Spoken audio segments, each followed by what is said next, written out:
So talking with Eric, what we might do is just have a look at the review that was put up the other day, and then I'll have a bit of a chat.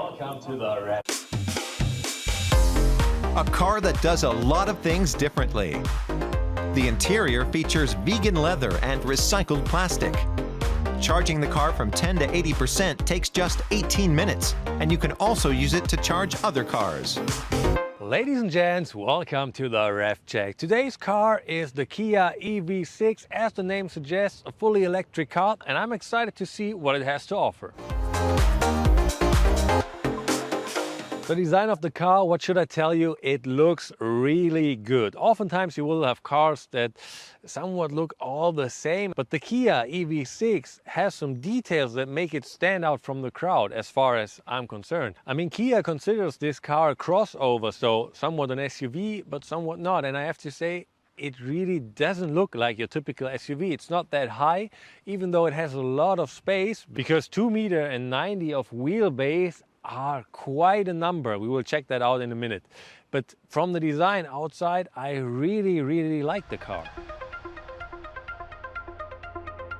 So the space in the back right here is pretty big. As you can tell, there is quite a lot of leg room. And the seat here, it is still put back. So when I'm gonna sit down in the front and start the car, the seat will move to the front and there will be even more space here. So that's pretty neat. One thing I have to say though is the floor is rather high. So as you can tell, my leg is not completely lying on the seat right here. And if you have even longer legs, then you will be sitting like this. It's okay, the seats are still comfortable, and what I really like about them is you can adjust the backrest via this lever here, and then you can put it back and just lay down, which is pretty nice. You don't have that in a lot of cars on the back seat, so I like it. Let's talk about the interior in the front. Everything looks pretty tidy. You don't have a lot of knobs, but you still have like this button here to turn. I like it. I recently was in an electric car from another manufacturer and they didn't have any buttons, and I didn't like that. Sustainable materials have been used, from vegan leather trims to seat fabrics and floor carpet made using recycled plastics, equivalent to 111 500-milliliter plastic water bottles.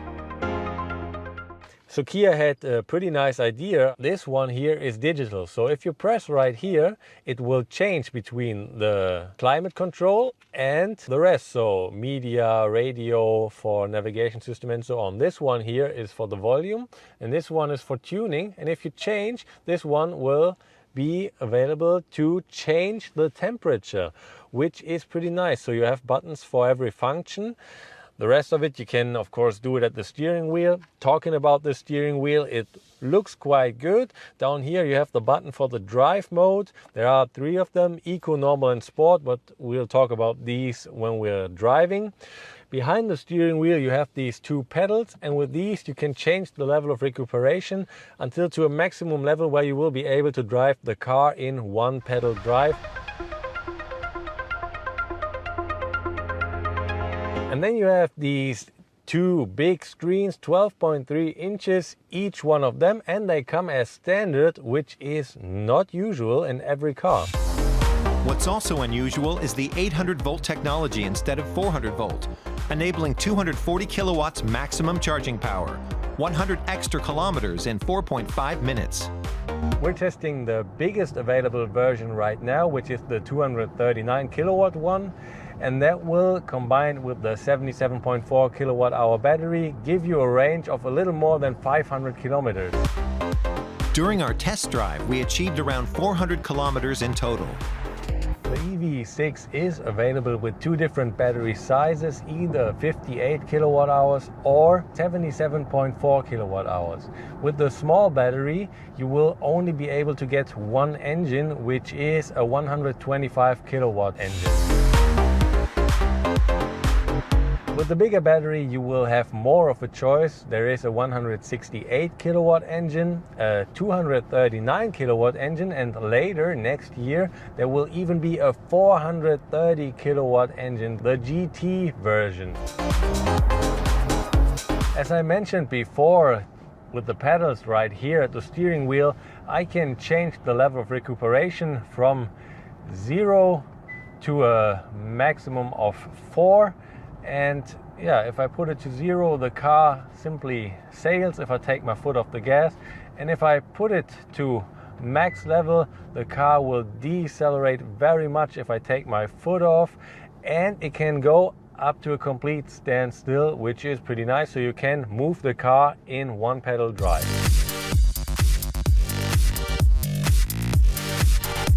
Then this is the key right here, and it is a little bigger than usual, so a little longer. It is not that thick, but it's a little longer, but that is of course because it has some more functions than just opening and closing the car, but we'll talk about that in a second. The trunk is spacious and features between 490 and 1,300 liters, depending on the configuration of the back seats. As I mentioned earlier, the key does have another function that is not only open up the car, but also you can use it to park your car if you have a space where you won't be able to get out if it's too tight. And then you will just press the key and the car will drive into the space by itself, which is pretty nice.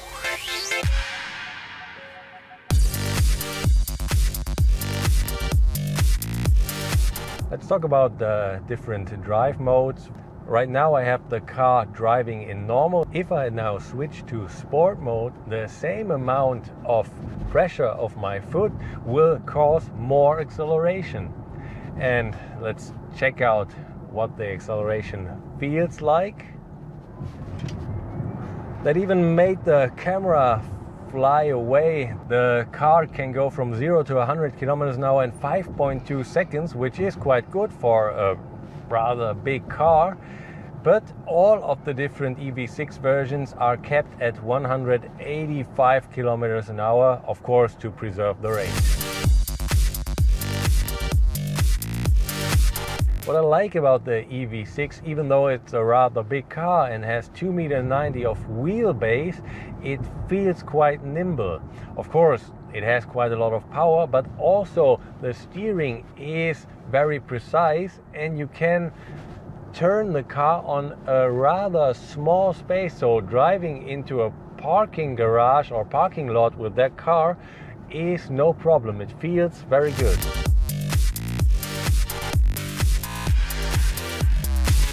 What I found interesting about the EV6 is that it is charged back here. Usually you will find the charging socket of a car somewhere at the front. Right here it's at the back.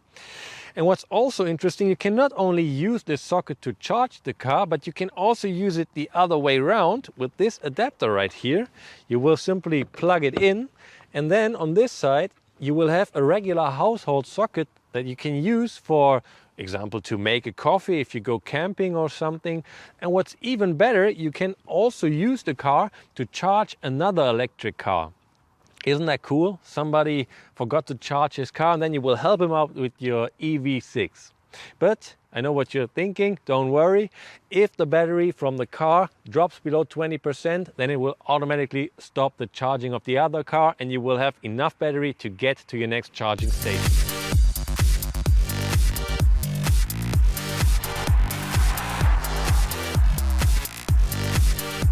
Pretty nice feature the EV6 has that you already know from other Kia and Hyundai models is the fact that if you put your indicator on, you will see a camera view of the blind spot of the side you want to go to, which is pretty nice, especially if you're changing lanes on the highway.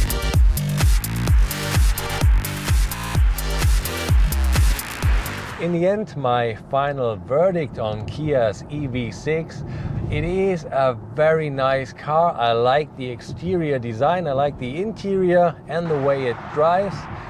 Of course, it is a higher price car, but you get a lot for that money, and that way I would say the Kia EV6 definitely worth a buy. To sum up, the EV6 is a nicely designed crossover with a lot of space, sustainable materials, a decent range, the usual Kia 7-year warranty, and an entry-level price of just under $45,000 in Germany. On the downside, the big battery version will cost you at least €55,000 in Germany. Well, that was very informative. European accent, like it. Guys, my name's Matthew Broadbent. I'm the sales manager at Maughan Thiem Kia. You may remember me from when I came and spoke to you about the Kia Niro in the past, and obviously we were quite excited at the time at the prospect of an EV6 for us. Down at Maughan Thiem, we've been a blue dealer with Hyundai, some of you may have known for quite a long time, and it's very exciting to have, Kia come on board with electric vehicles. The Niro was reasonably well received, even though we got it at the end of its lifespan, and there'll be a new Kia Niro come out at the end of this year, and that I would expect would have a bigger range and a better battery than the existing one. Kia brought the Niro into the marketplace to test the market, if you will, for Australia. I know you share the sentiments with me when I say Australia's been quite slow on the uptake with electric vehicles, to say the least. But I believe that that will turn around quite quickly with the introduction of new vehicles in EV, EV6, MG, Tesla models becoming more prevalent in our brand or in our country, really. To give you a bit of an overview as far as what the EV6s look like for us, we've been excited to receive a rear-wheel drive, and we had an all-wheel drive here tonight to have a look at in the GT line. That car we borrowed from Kia Australia because at this stage they've only given us the one vehicle, which is a rear-wheel drive. In the coming months we would hope to receive an all-wheel drive for the same purpose as a test drive vehicle. In Australia, you kick off with we've got 3 different models currently available to purchase. I've got to be careful with my wording there. We do an Air, a rear-wheel drive GT line, and an all-wheel drive GT line. To give you an idea of what that looks like on paper, you're looking at 73.5 on the road for an Air drive away. That's 12 months registration, and normally I'm so used to saying a full tank of fuel, but that would be a full charge. The rear-wheel drive is 80,880 on the road drive away, and to give you guys an idea, that does dip in underneath the LCT. The LCT is calculated on what the vehicle price is plus any accessories, not including your on-roads. So you just need to be mindful if you're going to be putting accessories on the vehicle that it may touch that LCT market. And then 90,789 for our GT line in an all-wheel drive. So that's 2 motors, which is the white one we've got here today. Kia did talk to me today about servicing. To give you a bit of an idea, they're looking, it's probably going to look like 15,000 or 12 months services at this stage, at which time they'll inspect tyres, brake pads, brake discs, fluid levels, and that's about it really. There's not a huge amount. There is no,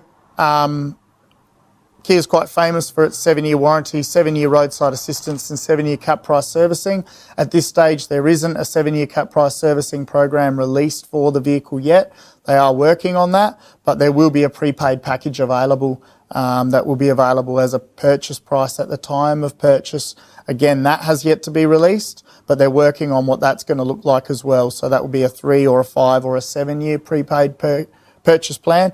You don't have to buy that. You can obviously service as you normally would.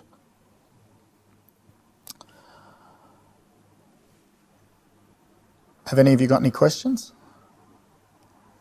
I'm sure there are a few. Yeah. Okay, so that was a question that was asked me about 12 times last time. So yes, I'm quite happy to say that it will come with a tow bar accessory available to purchase. 1,600 kilos towing capacity braked, 750 unbraked. The tow bar is currently in development, but they can assure us that it will be available soon. In the video, they mentioned 2 battery sizes for the car. Yeah. A 50-something and a 77 kilowatt hour. Yep. Does the Air have the The larger one, the 77. So we don't get the smaller battery here in Australia. Kia will probably be afraid that if somebody tried to travel a big distance on it, that it wouldn't be marketed as well. But yeah, no, they didn't offer that for us. So all models get the big battery. So, and the one that's dual motor with that he announced as being like 400 plus kilowatts. Yes. Is that the white car? No. So at the moment we've got Air, GT Line rear-wheel drive and GT Line all-wheel drive. Yeah. That is just going to be called a straight GT. So it'll be a 400 plus kilowatts is GT. Correct. So that'll be the fourth model to be available, and that's going to be launched, they're telling us, 12 months after the launch of the initial. So we're probably, we've been out for a couple of weeks now, so... Bigger battery or same? Bigger. Right. Yeah, it was what they're saying at this stage, to support the greater distance and the power. And I know when they tested that car in Korea, the current released 0 to 100 is 3.5, but I know when they first did the testing it came in at 2.9, and they tuned it back a little bit because I think that was a bit scary for some people getting on the road to have a car that goes that kind of pace and dropping the kids off at school. So where does that leave him with the Nero? Like, price-wise, okay, this is a big car, but not a whole lot more, and yet the Nero, obviously, there's towing, like... So Nero, yeah. Battery. Correct. So I guess having current EV6 really outdates the Nero immediately, styling-wise and performance specifications. But in saying that, like I was saying, we got the Nero kind of at the end of its lifespan. So if you think about, like we've just gone through Sportage upgrade, and the older Sportage and the new Sportage, the difference is substantial. It makes the existing Sportage look very old immediately. So I would say that the same progression will happen through to the new Nero. And I would say, I've only got 2 current Neros available left in stock. I took 12 of them 3 months ago, and we're down to 2 left. So while it's probably not the most attractive vehicle specification-wise, the thing that has made it attractive is that it's available immediately. So we've been able to clear what stock's left. But in saying that, if the new Nero was out and we had excess stock of the older Nero left over, it would make that quite an issue for us. But had COVID not happened, we may be in that circumstance. But yeah. So that leads into the stock availability question that I'm sure everybody's curious about. Yep. So I've talked about this a little bit tonight, just talking about stock availability. Worldwide demand has been quite heavy in regards to many manufacturers, especially EV, and Kia quite publicly posted that they would allocate 500 units to Australia for the first 12 months. They didn't really talk openly about how that allocation would look. So to the general public buyer who would think, all right, I'm going to go and get one of those 500, that 500 is shared out between the dealer network, and it meant that so many dealers either got one or none of those vehicles, and the vast majority of those vehicles went on as either a demo or a pilot vehicle. So it doesn't really fill any of the orders that we've got in the bank, so to speak. And Kia openly said as well that they had 1,800 outstanding orders for Australia at the start. So in your thinking, you'd go, right, 1,800 take 500. Well, we're going to be looking into next year. Well, that's actually not the case. The 500 is virtually taken up by what demonstrator models there would be, and then we've taken orders accordingly off of those vehicles. To say that, basically, to give you an idea, we took some 10 orders in the first 2 weeks that we were open with EV6. And I said to Kia Australia, well, if you're giving me 2 or 3 or 4 this year, then I've essentially taken 2 or 3 years worth of orders in the first 2 weeks we've been open. And they said, well, that's possibly the case, but probably unlikely. what will happen is basically Kia have opened up an order bank for us, which is a back order system, which rarely gets opened. So what happens is basically we take an order and it goes in the queue, we take another order, it goes in the queue, and we keep filing these orders nationally into what Kia Australia would call a back order system. And basically we send that to Kia Korea, and then they will see that there is a great demand for vehicles that aren't just stock vehicles, they're actually retail allocated orders, and then they will build accordingly.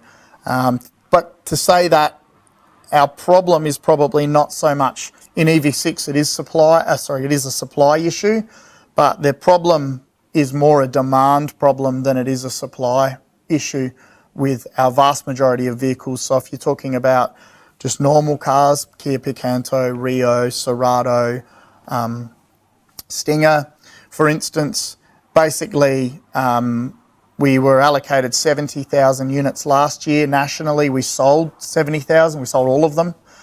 We said to Kia if we had 100,000, we would have sold 100,000, but they determine it on what your PMA looks like. So how many people live in the country, what the market share looks like, how many vehicles are available from different manufacturers. And basically they've said to us, well, we're going to up your target and give you more cars. Well, that looked like 72,000 cars. So they gave us an extra 2,000 units for this year. Well, to give you an idea, we came into the year with over 45,000 outstanding orders. So that meant that virtually 6 to 7 months worth of pre-stock was already sold that hadn't even been built yet. And that was on day one, provided we took no orders. Well, we're still taking orders every day for every model. So what we have been able to do is say to Kia, well, we're taking all these orders. If you want a bigger market share, the best way to do that is to supply the retail orders that we've taken. And they've said, well, you prove to us that you've got the retail orders. So that's why the back order system's opened, and we've been able to supply orders to them to state we have a demand for this, and they are for sold vehicles, not for just stock for putting in people's yards. That in itself, I can give you an indication, like with Stinger, I'm normally allocated 9 or 10 Stingers per year to my showroom. In the first year we were open, we sold 34 Stingers. Because there was pool stock available, I could ring up Kia and go, I need an extra 2, I need an extra 3. They'd just give them to me. That pool stock's been exhausted for some 12 months, so there isn't cars just sitting on the ground at Outer Harbour, Melbourne, Sydney. Those yards are just empty, and basically as boats are coming in and dropping cars off, they're just going straight to retail orders that were ordered 6, 7, 8 months ago. However, because we've had the back order system become available to us, what that's meant is I had some 10 outstanding Stinger orders, which I thought would never even get built this year because we've already supplied some 8 cars. Basically, what happened in America is they have stop-start technology required for their Stinger. That component was not available for some 2 months. So what they did is the factory just continued to build Stingers that didn't have the stop-start technology, and they looked at the countries that needed those cars, and then they suddenly just filled all of my retail orders. So I've got some 9 Stingers coming at me that I shouldn't have had for another 9 to 10 months. So I'm thinking that there's a possibility for EV6 that because the back order system is open, that leaves us in a position where, say day one we had 1,800 orders, and then in 6 months' time we've got some 3,000 outstanding EV6 orders, and they're saying next year you're going to get another 500. They're going to look at that and go, okay, we need to rethink our game plan about stock and filling retail orders to the Australian market. Because it's very hard to have one of you come in to me and say, hey Matt, how long is my EV6 order going to be? And I can't openly say to you it's going to be 2025 or 2026 or 2027, because who knows where we're going to be in 2025, 2026, 2027, you know, what that's going to look like. So I guess what I can say to you as being open and transparent is we've taken orders from people and said, we estimate that the car's going to be 12 months, 18 months, whatever it may be, at which time if we get to that position and we get to 18 months and I go to my customer, I'm sorry, that car still hasn't been produced yet, I'll give you the option to say, okay, I don't want to wait anymore, my circumstances have changed, I need to buy something now, will you cancel the order? I would certainly do that. I would go, no problems, here's your deposit back, because I've got another 60 orders behind that ready to lock onto that order, or somebody that's a much older order where I can go, hey, there is a red one that's now become available. Do you want to go onto that order number? So we've tried to be as open as transparent as we can be regarding stock, but it does put us in a pretty difficult position. I remember working in the early 2000s and middle 2000s, and people would come in and go, I want a factory order, and I'd say it's 3.5 months, and they'd nearly fall off their chair.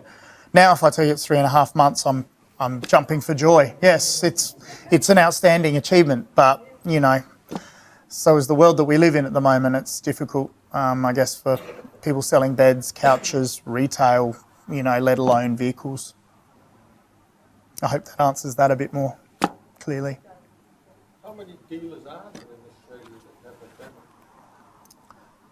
I would say 95% of the dealers in Australia now have their demonstrator car. How many dealers are there? 200? Over 200. How many Kia dealers are there? Over 200. If you count all the rurals and in provincials, it's somewhere in the 270 mark. You said 200? 270. Yeah. Yeah. If you count all of the rural, provincial, all those kind of ones. Like Maughan Thiem, we own 3. But they don't all have a demo. Well, so I've been told that sort of the country dealers wouldn't get it. okay, so in the first cars that actually arrived here, there was no all-wheel drive, there was only rear-wheel drive. So in Adelaide, for example, there was some 5 rear-wheel drives that came to the state, and they went to the 5 metro dealers, and that meant that the rural dealers missed out. They didn't get a car at all. And then Kia then went, okay, the next vehicles that are being allocated are going to be all-wheel drives, but there's going to be a much smaller allocation.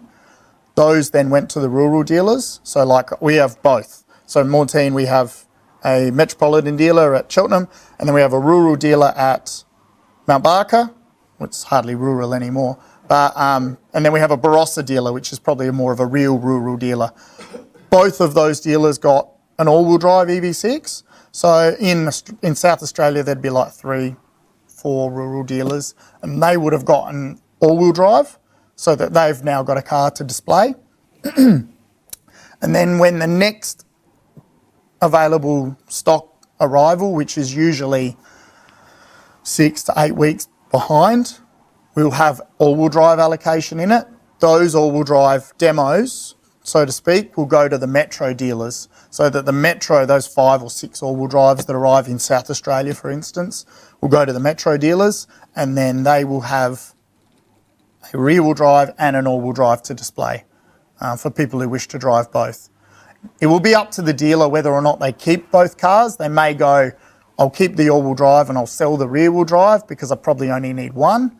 But then there'll be other instances like us who do a lot of this kind of stuff, where regularly we've got a car out on display, and we can't offer that if we've got not a car at the showroom. So we've done a couple of deals with like SA Ambulance, SA Power Networks. Excuse me. Those dealers will need, those major fleet clients will need a car for a week or a week and a half, so that everybody in their network can have an opportunity to drive it. As a metro dealer, I just couldn't afford to have a car out for that period unless we had split share. Do we have any more questions? Well, I hope everybody who had an opportunity to drive tonight at least got a bit of a feeling for it, because I know it's difficult for everyone time-wise to get into a dealership and have a drive, and regularly when you go to, like if you come to my showroom, regularly the car will be out on a drive. I don't think that EV6 has actually stopped since we've got it, except for charging. So yeah, I'm glad I was able to give you a bit of an opportunity to have a drive, and if you do want to have a second drive, or if you didn't get a chance tonight, feel free to pop in and see us. We're at 983 Port Road, Cheltenham. I'd be more than happy to let you have a drive. Okay, so the white car is a Kia Australia car. That car will be circulated throughout the metro dealers until the all-wheel drive allocation comes through for the Metros. So we'll probably have that car here for the next 7 to 8 weeks. And then each dealer will get it for sort of 3 days at a time. So if you were to say, Matty, I want to drive the all-wheel drive, I'd say to you, hey, I've got it next week from Tuesday to Friday. Do one of those days work for you? So it's sort of a week that I won't have it, and then there'll be a week where I have it half a week, and then it will rotate on. Any other questions? No. Okay, so thank you very much. Thanks for having me.